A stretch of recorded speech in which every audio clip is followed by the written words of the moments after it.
HG wells ఒక ప్రముఖ రచయిత. ఆయన 'టైమ్ మెషిన్' అనే ఒక పుస్తకం రాశారు. ఆ పుస్తకం మొదట్లో 4 డైమెన్షన్స్ ఉన్నాయి ప్రతి పదార్థానికి అని ఒక విషయం చెప్తారు. అదేమిటి మనం మన సైన్స్‌లో 3 డైమెన్షన్సే కదా చదువుకుంది. 3 డైమెన్షనల్ వరల్డే గదా! పొడవు, వెడల్పు, ఎత్తు. అది కాకుండా నాలుగో డైమెన్షన్ ఏమిటి అని అడుగుతున్నారా? అయితే మీకొక విషయం చెప్తాను. మీరుంటున్న ఇల్లు మీ ఊళ్ళో ఎవరు కట్టించారు? అంటే మీరు చెప్పే సమాధానం అది మా తాతల నాటి ఇల్లు అని వచ్చిందనుకోండి. తాతల నాటిది అంటే మా తాతగారు కట్టించారు. అంటే 100 ఏళ్ళు అయింది. అంతకుముందు మీ ముత్తాత ఎక్కడుండేవారు? ఈ ఊళ్ళోనే. మాది తరతరాల నుంచి ఈ ఊళ్ళోనే మేము ఉంటున్నాం అని చెప్పారనుకోండి. మరి మీ ముత్తాత ఎక్కడుండేవాడు? ఆయన ఏదో ఒక ఇంట్లో ఉండేవాడు గదా! మరి ఆ ఇల్లు ఏమైంది? ఇప్పుడు మీరుంటున్న ఇల్లు 100 ఏళ్ళు. ఆ పాత ఇల్లు అది కూలగొట్టేశారు.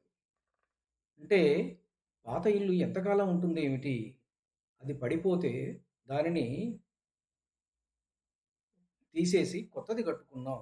మా తాతగారి రోజుల్లోనే అని చెప్తారు. మనం పాతది అని అనుకునేది మన తాత ముత్తాతలు కట్టినప్పుడు కొత్తదే గదా! మనం ఈరోజు 100 సంవత్సరాలు అని అంటున్న ఇల్లు మన ముత్తాత గారు కట్టినప్పుడో, తాతగారు కట్టినప్పుడో అది కొత్తదే గదా! అంటే మనం ఇప్పుడు కట్టిన కొత్త ఇల్లు గూడా కొంతకాలానికి ఉండదు అనే గదా అర్థం. మనం ఇప్పుడు కట్టుకునేది గూడా. అంటే ప్రతి వస్తువుకు అది మన్నే కాలం ఒకటి ఉంటుంది అనే కదా! పొడవు, వెడల్పు, ఎత్తు కాకుండా కాలం కూడా ఒక డైమెన్షను. ప్రతి వస్తువుకు గూడా దానికొక కాలం ఉంటుంది.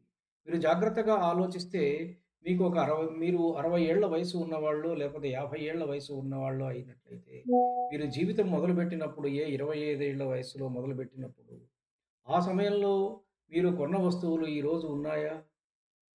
కొన్ని ఉండవచ్చు. కానీ అన్నీ ఉండవు. అవి అన్నీ కూడా ఎక్కడో కాలగర్భంలో కలిసిపోయినవి అంటాం. అంటే time is the fourth dimension.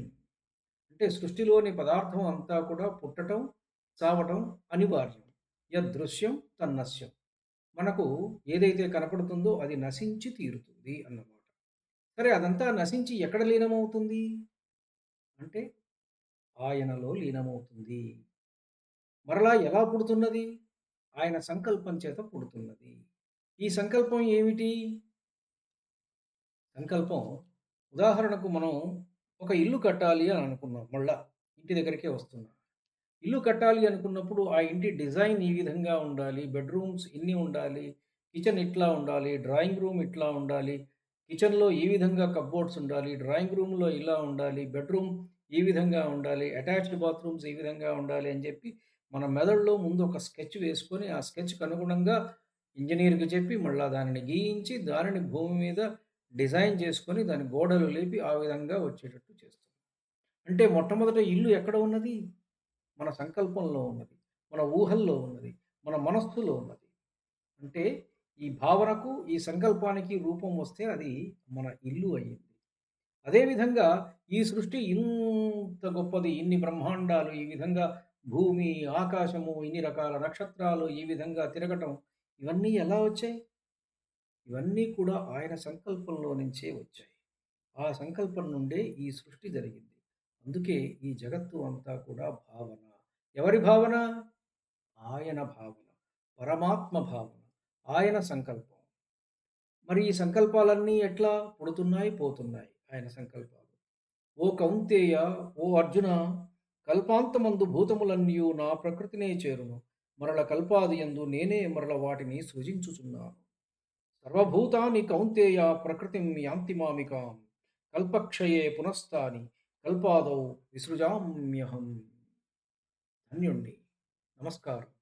Me Utukuru Janakirama.